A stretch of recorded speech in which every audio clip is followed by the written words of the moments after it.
Welcome students to Bala academy. आज हम chapter करेंगे the fundamental unit of life called cell. Student सबसे पहले डिस्कस करेंगे कि फंडामेंटल का मतलब क्या होता है। फंडामेंटल का मतलब होता है जहां से हर चीज डेवलप होती है। ठीक है, जैसे हमारी लाइफ कहां से डेवलप हुई है? एक सेल से डेवलप हुई है। एक कोई भी ह्यूमन बीइंग है स्टूडेंट्स, कोई भी ह्यूमन बीइंग है, उसकी जो लाइफ है वो एक छोटे से सेल से डेवलप हुई है। ठीक है, हम हमारे मदर के वॉम्ब के अंदर एक छोटा सा सेल था, वो सेल से ही एक ह्यूमन बीइंग बना है। तो इसीलिए कहते हैं the fundamental unit of life is called cell. ठीक है, जितने भी लिविंग ऑर्गेनिजम्स हैं उनकी जो पूरी की पूरी बॉडी है वो एक छोटे से सेल से बनी है। ये सेल ने धीरे धीरे खुद को ग्रो करवाया, खुद को ब्रेक डाउन किया, डिवाइड किया, तो जिससे कि हमारी ये पूरी की पूरी बॉडी तैयार हुई है। ठीक है, तो every body of every living organisms, bodies of every living organisms, जितने भी लिविंग ऑर्गेनिजम्स हैं लाइक प्लांट्स, एनिमल्स, ये सब, इन सब की बॉडी किससे बनी है? एक सेल से बनी है। Every living organism made up of cells. ठीक है, नाउ जो सेल है हमारा, सेल की डेफिनेशन क्या है? What is cell? Cell is basic structural, cell is basic structural and functional unit of life. इसका क्या मतलब है? इसका मतलब है जो हमारी बॉडी का स्ट्रक्चर है वो भी किसने बनाया है? सेल ने बनाया है। और हमारे बॉडी के अंदर जो फंक्शन है, हमारा हार्ट बीट करता है, ठीक है, हम ब्रीदिंग करते हैं, तो इन सब में किसकी इन्वॉल्वमेंट है? सेल की। मतलब ये हमारे बॉडी के स्ट्रक्चर को बनाने में भी हेल्प करता है, ये हमारे बॉडी के फंक्शंस में भी हेल्प करता है। ठीक है, इसीलिए सेल क्या है? Basic structural and functional unit of life. हमारी पूरी लाइफ का बेसिक स्ट्रक्चर भी यही बनाता है, हमारे बॉडी के फंक्शंस को भी यही देखता है। इसीलिए क्या कहा जाता है? Cell is basic structural and functional unit of life. ठीक है, तो एग्जांपल जैसे हमारी बॉडी में आरबीसीज होते हैं, red blood cell. Red blood cell का क्या फंक्शन है? रेड ब्लड सेल का फंक्शन है कि जो भी हम ऑक्सीजन इनहेल करते हैं थ्रू ब्रीदिंग, ये हमारी पूरी बॉडी में उसको लेके जाता है, हर बॉडी सेल के पास लेके जाता है। इसका ये फंक्शन हो गया। अब जैसे बोन सेल्स हैं, ठीक है, ये हमारी बोन्स को डेवलप करने में हेल्प करते हैं, बोन सेल्स। ठीक है, ऐसे ब्रेन सेल्स होते हैं। हमारी बॉडी के अंदर डिफरेंट डिफरेंट सेल्स हैं और डिफरेंट डिफरेंट सेल्स का अपना अपना फंक्शन होता है। इसीलिए और इन सब सेल्स का फंक्शन करना भी बहुत जरूरी है। अगर कोई भी सेल अपना फंक्शन परफॉर्म करना बंद कर देगा तो हमारी लाइफ वहीं पे ही स्टॉप हो जाएगी। ठीक है, तो आरबीसीज जैसे ऑक्सीजन को कैरी करके लेके जाते हैं, अगर आरबीसीज कम रह जाएंगे तो ऑक्सीजन हमारी बॉडी के अंदर कम हो जाएगी। ठीक है स्टूडेंट्स, तो इसीलिए कहा जाता है cell is basic structural and functional unit of life. Clear है? नाउ अगर हम एक सेल को बेसिकली डिफाइन करें, बेसिकली एक सेल का छोटा सा स्ट्रक्चर बनाए जो बेसिक्स है। एग देखा होगा आपने, ठीक है स्टूडेंट, एग के अंदर जो येलो पार्ट है, वैसे ही हर सेल के अंदर एक छोटा सा पार्ट होता है जिसको हम क्या कहते हैं? न्यूक्लियस। ठीक है, जैसे एग के अंदर येलो पार्ट होता है उसको न्यूक्लियस कह दो। ठीक है, और एक तो डार्क येलो पार्ट होता है और एक लाइट येलो पार्ट होता है, फ्लूइड टाइप। ठीक है, उसको हम क्या कहते हैं? साइटोप्लाज्म। वो क्या होता है? साइटोप्लाज्म। और जो इसकी सराउंडिंग मेम्ब्रेन है इसको हम कहते हैं सेल मेम्ब्रेन, और क्या कह देते हैं? Plasma membrane. ठीक है स्टूडेंट, तो जो साइटोप्लाज्म है ये लिविंग फ्लूइड होता है और न्यूक्लियस बिल्कुल सेंटर में प्रेजेंट होता है, और ये आउटर वाली को क्या कहते हैं हम? सेल मेम्ब्रेन या प्लाज्मा मेम्ब्रेन। तो ये एक सेल का छोटा सा स्ट्रक्चर है, हम इसके अंदर डॉट्स रिप्रेजेंट करते हैं साइटोप्लाज्म को शो करने के लिए। तो डॉट्स का मतलब क्या है कि ये साइटोप्लाज्म है। ठीक है स्टूडेंट्स, तो ये एक सेल है हमारा। ठीक है, अब दो तरह के लिविंग ऑर्गेनिजम्स होते हैं, कौन से दो तरह के ऑर्गेनिजम्स होते हैं, एक तो यूनिसेलुलर और एक multi cellular. Unicellular and multicellular organisms. जो यूनिसेलुलर ऑर्गेनिज्म है ये सिर्फ एक ही सेल से बने होते हैं। जैसे हमारी बॉडी है, हमारी बॉडी में तो काफी सारे सेल्स हैं, तो हम क्या हो गए, मल्टी सेलुलर, जो एक सिंगल सेल से ही अपनी जिंदगी शुरू करते हैं और सिंगल सेल में ही वो डिस्ट्रॉय हो जाते हैं। ठीक है, उनको क्या कहते हैं, यूनिसेलुलर ऑर्गेनिजम्स। ठीक है, those organisms which made up of single cell, जो सिंगल सेल से बने होते हैं उनको क्या कहते हैं, हम यूनिसेलुलर ऑर्गेनिज्म कहते हैं। क्लियर है? और मल्टी सेलुलर ऑर्गेनिजम्स कौन से होते हैं, they are made up of collection of cell, composed of collection of cells. Collection of cells का मतलब काफी सारे सेल्स से मिलके बने होते हैं। जैसे हमारी बॉडी में काफी सारे सेल्स हैं और ये आपस में एक दूसरे के साथ कोऑर्डिनेट बना के रखते हैं, एक दूसरे की हेल्प करते हैं। ठीक है, जिससे कि हमारी पूरी बॉडी के फंक्शंस परफॉर्म होते हैं। क्लियर है? तो मल्टी सेलुलर ऑर्गेनिजम्स कौन से हो गए, those organisms which are composed of many cells। ठीक है, कॉल्ड मल्टी सेलुलर ऑर्गेनिज्म। अगर हम यूनिसेलुलर ऑर्गेनिज्म की बात करें तो इसका एग्जांपल आता है अमीबा। ठीक है, अमीबा, बैक्टीरियाज। ठीक है, ये यूनिसेलुलर ऑर्गेनिज्म के एग्जांपल है, इनकी फोटोज तुम्हें अभी विजिबल भी हो रही होगी। ठीक है, और मल्टी सेलुलर ऑर्गेनिज्म की बात करें, इसमें आएंगे ह्यूमन बींग्स, डॉग्स, ठीक है, कैट एक्सेट्रा। जो भी स्टूडेंट, अब हमारी बॉडी में जितने भी सेल्स होते हैं सबके अपने अपने फंक्शन होते हैं। कुछ सेल मेमोरी को ग्रो करने में हेल्प करते हैं। ठीक है, कुछ सेल्स हमारे मसल्स को ग्रो करने में हेल्प करते हैं, हमारी मसल्स की मूवमेंट में हेल्प करते हैं। कुछ सेल्स हमें देखने में हेल्प करते हैं। तो हर एक सेल का अपना अपना फंक्शन होता है। ठीक है, सब सेल्स अपना अपना फंक्शन करते हैं बॉडी के अंदर। क्लियर है? तो अब अगर हम नेक्स्ट करें तो इन दोनों में यूनिसेलुलर और मल्टी सेलुलर में डिफरेंस क्या है, कि एक तो ये डिफरेंस हो गया कि ये सिंगल सेल से बने होते हैं और ये किससे बने होते हैं, मल्टीपल सेल से बने होते हैं। अब देखो हमारी बॉडी में डिफरेंट सेल्स है, हर एक का अपना अपना फंक्शन है।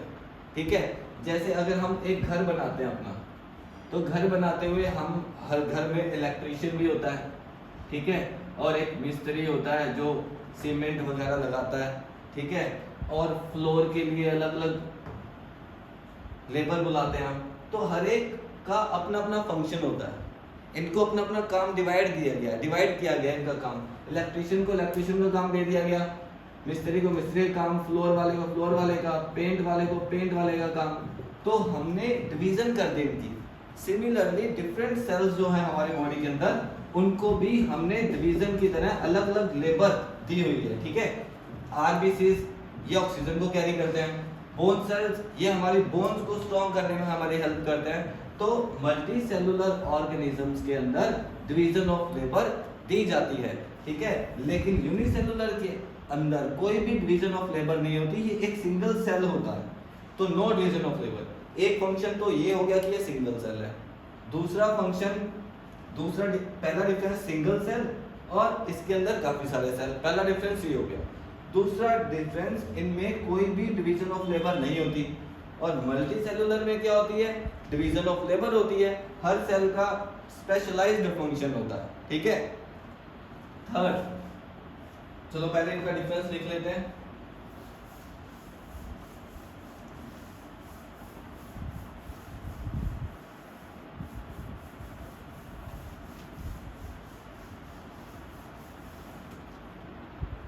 Unicellular organism and multicellular organisms. Unicellular की बात करें, made up of single cell, ये सिंगल सेल से ही अपनी जिंदगी शुरू करते हैं और सिंगल सेल से ही अपनी जिंदगी खत्म कर देते हैं। ठीक है, मल्टी सेलुलर की बात करें, कंपोज्ड ऑफ मेनी सेल्स। ठीक है, second difference, no division of labour, इनमें कोई भी डिवीजन ऑफ लेबर नहीं होती क्योंकि सिंगल सेल ही है, उसने ही सारे फंक्शंस परफॉर्म करने हैं। ठीक है, इसमें जो डिफरेंस है सेकंड डिवीजन ऑफ लेबर, इसमें डिवीजन ऑफ लेबर होती है, each cell has its own specialised function. हर सेल का अपना स्पेशलाइज्ड फंक्शन होता है।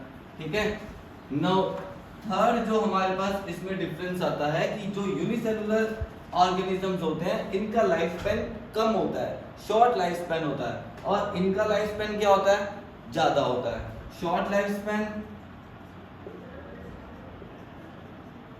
And long life span. ये थर्ड डिफरेंस हो गया।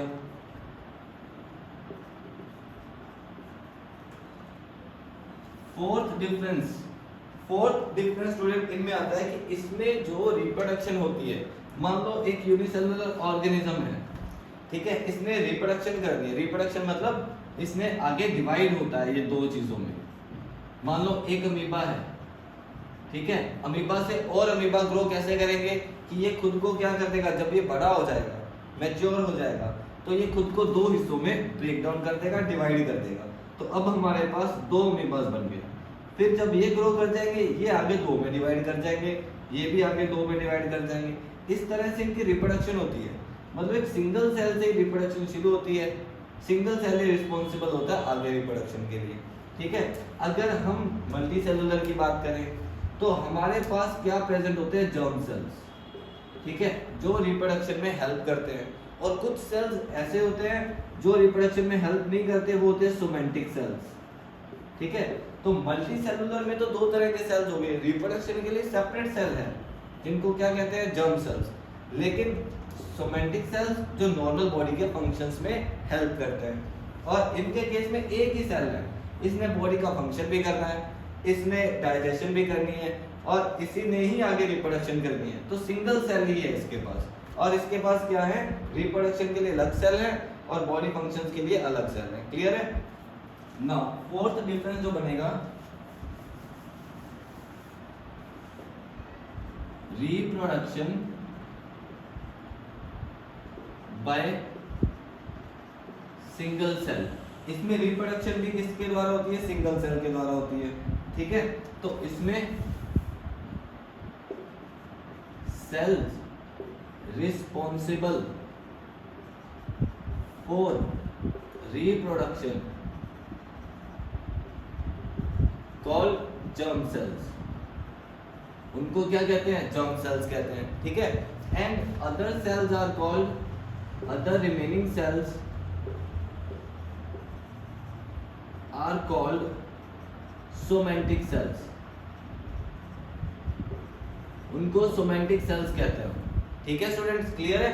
तो ये इनके डिफरेंस है यूनिसेलुलर ऑर्गेनिज्म और मल्टी सेलुलर ऑर्गेनिजम्स के। इसको अच्छे से नोट कर लो।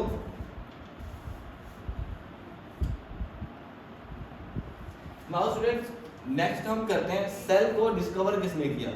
ठीक है, सेल की डिस्कवरी करी किसने, तो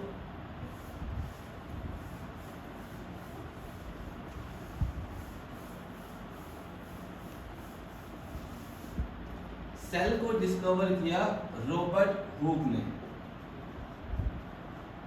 इस बंदे ने सेल को डिस्कवर किया। इसने क्या किया, एक पेड़ का छोटा सा हिस्सा लिया, कॉर्क कहते हैं जिसको, पेड़ के सराउंडिंग में जो ड्राई वुड होती है उसको कॉर्क कहते हैं।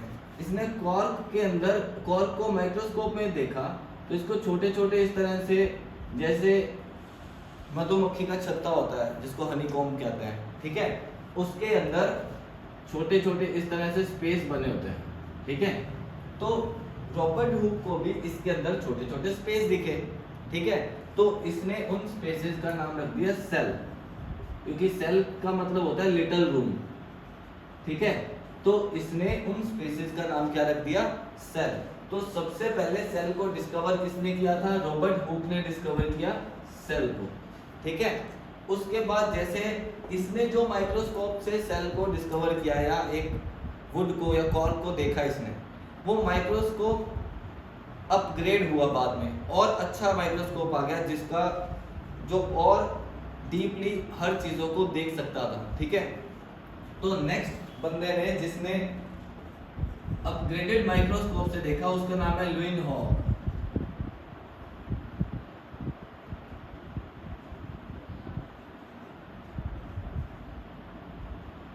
लुइन हॉक इसने क्या किया?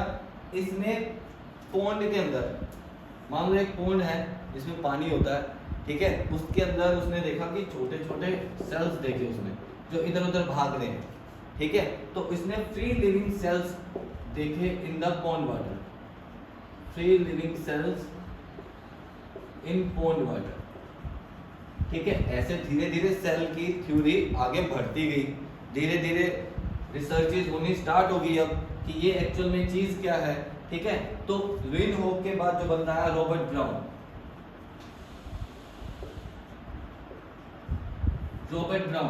रॉबर्ट ब्राउन ने कहा कि सेल के अंदर न्यूक्लियस भी होता है। पहले वाले दोनों ने तो सेल को ऊपर ऊपर से देखा, सेल को अंदर से प्रॉपर्ली नहीं देख पाए, ठीक है, क्योंकि इनके पास इतनी फैसिलिटी नहीं थी, इतनी टेक्निक नहीं थी। तो जैसे जैसे टेक्निक बढ़ती गई, माइक्रोस्कोप अपग्रेड होते रहे, तो अब सेल के अंदर भी इस बंदे ने डिस्कवरी कर ली। किस चीज की डिस्कवरी करी? न्यूक्लियस की, ठीक है। तो Robert Brown discovered nucleus in the cell. जैसे हमने अभी सेल का डायग्राम बनाया था स्टार्टिंग में, हमने क्या कहा था? सेल के अंदर न्यूक्लियस होता है, साइटोप्लाज्म होता है, सेल वॉल होती है या सेल मेम्ब्रेन होती है, ठीक है। तो ये धीरे धीरे डिस्कवर हुआ था सब कुछ। तो अब क्या डिस्कवर हो गया? यहाँ पे न्यूक्लियस भी डिस्कवर हो गया, क्लियर है। उसके बाद एक आया scientist JEE पुरकिंजे,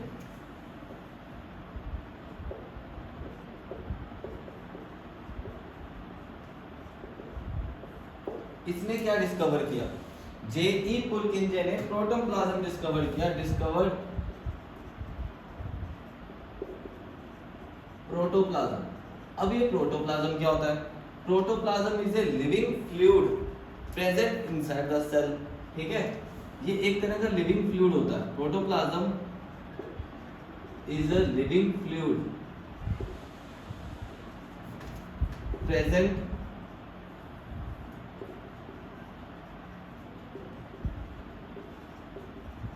inside the cell. इसके बारे में आगे डिटेल में नेक्स्ट वीडियोस में करेंगे कि protoplasm, nucleus, in each and every part of cell के बारे में हम इस चैप्टर में स्टडी करने वाले हैं, ठीक है। सबसे पहले हम इसके बारे में देखेंगे कि किसने क्या चीजें डिस्कवर करी।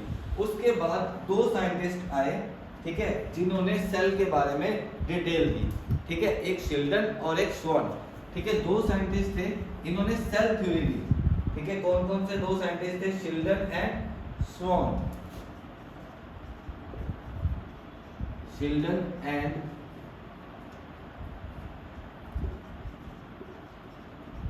स्वॉन, ये दोनों ने थ्योरी दी। इसने क्या बताया?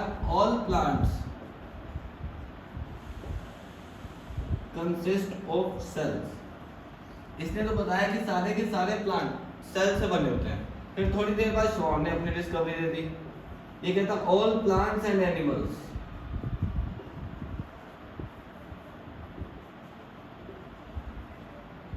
Are made up of cells, ठीक है। तो ये कहता है जितने भी प्लांट्स और एनिमल्स हैं वो किससे बने हुए हैं? सेल से बने हुए हैं। तो इन दोनों ने अपनी अपनी थ्योरी दे दी, क्लियर है। नाउ अब इन दोनों ने मिलके उसके बाद में एक सेल थ्योरी दी। अब हम सेल थ्योरी के बारे में इसके कुछ पॉइंट्स करेंगे कि सेल थ्योरी के पॉइंट्स क्या हैं, ठीक है। तो यहाँ तक क्लियर है स्टूडेंट सभी को? सबसे पहले क्या डिस्कवर हुआ? सेल डिस्कवर हुआ। सेल की डिस्कवरी किसने करी? रॉबर्ट हुक ने। उसके बाद आया हमारे पास लुइन हॉक। लुइन हॉक ने क्या किया? पानी के अंदर फ्री लिविंग सेल्स को मोशन में देखा, तो इसने इस चीज की इसने देख लिया कि सेल्स लिविंग होते हैं, चल भी सकते हैं, ठीक है। रॉबर्ट ब्राउन, इसने सेल के अंदर डिस्कवरी कर दी, इसने न्यूक्लियस देख लिया सेल के अंदर। नाउ जेईपुर के अंदर इसने लिविंग प्रोटोप्लाज्म देख लिया सेल के अंदर कि लिविंग फ्लूइड भी है सेल के अंदर प्रेजेंट कुछ, ठीक है, जिसका नाम उसने क्या दे दिया, protoplasm. P for Purkinje and P for protoplasm, ठीक है, यहाँ से याद रह जाएगा। फिर ये दोनों साइंटिस्ट आए, शेल्डन और स्वान। इसने कहा कि प्लांट किससे बना होता है, सेल से। इसने क्या बताया, प्लांट्स और एनिमल दोनों ही सेल से बने होते हैं, ठीक है। अब सेल्स के बारे में कंप्लीटली स्टडी करेंगे, पहले सेल थ्योरी करेंगे कि शेल्डन और स्वान ने जो सेल थ्योरी दी उसके पॉइंट्स क्या हैं।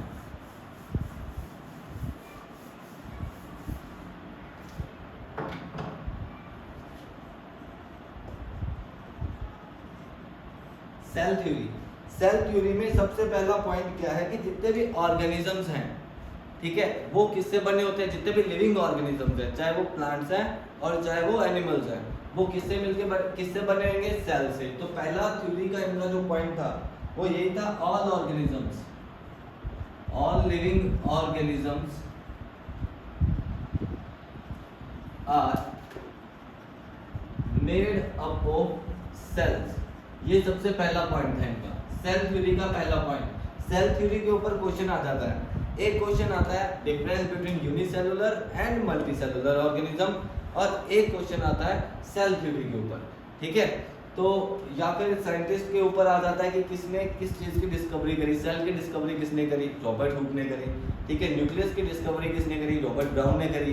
तो इस तरह से क्वेश्चन आ जाएंगे, वो सारे question upon at the end of the video सारे क्वेश्चन आपको इसमें मेंशन कर दिए जाएंगे, ठीक है। और नेक्स्ट पॉइंट है इसका, cells are structural and functional units of life. Cells are structural and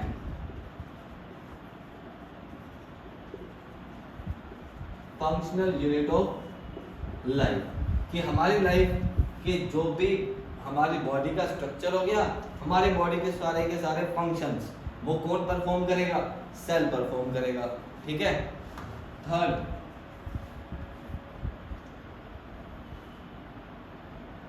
every organism, जितने भी ऑर्गेनिज्म है, एवरी ऑर्गेनिज्म स्टार्ट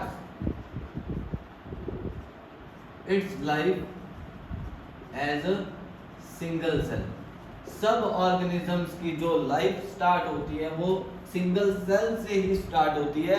उसके बाद सेल डिवाइड होते हैं और न्यू सेल्स और बनते रहते हैं, हमारी बॉडी और ग्रो करती रहती है, डेवलप होती रहती है, ठीक है। तो ये हमारे तीनों पॉइंट्स हैं सेल थ्योरी के। तो क्वेश्चन क्या आ सकते हैं स्टूडेंट, यहाँ तक ही करेंगे इस वीडियो में चैप्टर, और क्वेश्चन कहाँ तक, क्वेश्चन क्या क्या आ सकते हैं इससे रिलेटेड वो करते हैं। फर्स्ट क्वेश्चन जो आ सकता है,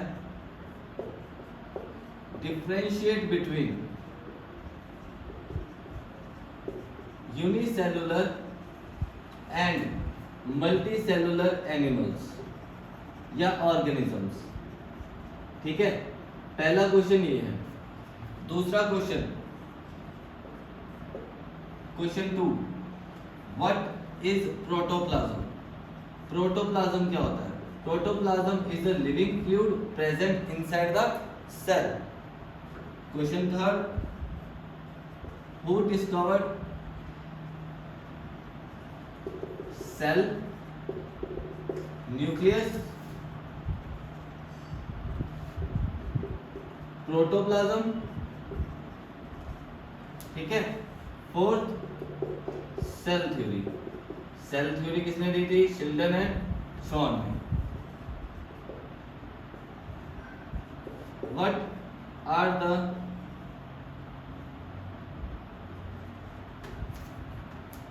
पोस्टुलेट्स ऑफ